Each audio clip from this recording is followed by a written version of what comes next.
सबने कहा वापस आ जा, सब वैसा ही है। तुम अकेला क्यों जी रहे हो? थक नहीं गए? मैं खामोश रहा, क्योंकि मेरे पास लफ्ज नहीं है, सिर्फ ख्वाब हैं और एक ऐसा यकीन जो दूसरों को समझ नहीं आता। ये सब आसान नहीं है। एक नई जिंदगी, नया माहौल, नया निजाम, दिन भर की मेहनत और फिर शाम की वो थकन जो सिर्फ दिल को महसूस होती है।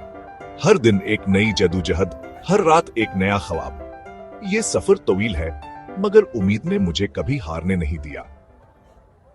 लेकिन मैं अकेला नहीं हूं, मेरे अपने मेरे साथ हैं। जब मैं उनकी तरफ देखता हूं तो हर थकन में तो बदल जाती है। दोस्त कहते हैं वापस आजा, सब तेरा इंतजार कर रहे हैं, यहां तेरा मुस्तकबल है। और मैं सोचता हूं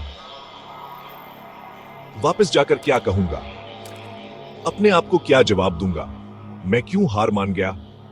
क्या मैंने वाकई हार मानी है, या मैं हालात से लड़ा हूं अपने लिए, अपने मुस्तकबल के लिए?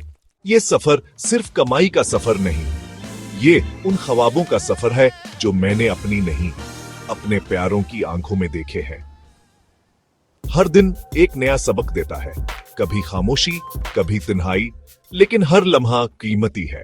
मैं वापस जा सकता था, लेकिन मैंने अभी ना जाने का फैसला किया है, क्योंकि मैं खाली हाथ नहीं, एक जिम्मेदारी के साथ आया हूं। अब जब सब कहते हैं वापस आ जा, मैं कहता हूं नहीं, अभी नहीं। मैं अपना कल बना रहा हूं। आज भी सफर जारी है, लेकिन अब यह सफर तुन्हा नहीं रहा। अब हर कदम में एक मकसद है, और हर रास्ते में एक नया चैलेंज, और हर खामोशी में एक दुआ, हर दुआ में एक उम्मीद। अब हर जवाब में एक मुस्कुराहट है, क्योंकि मैं जानता हूं मैं अकेला नहीं, मेरे साथ मेरे ख्वाब हैं, और मैं सही रास्ते पर हूं। ये रास्ता मेरे ही लिए बनाया गया है।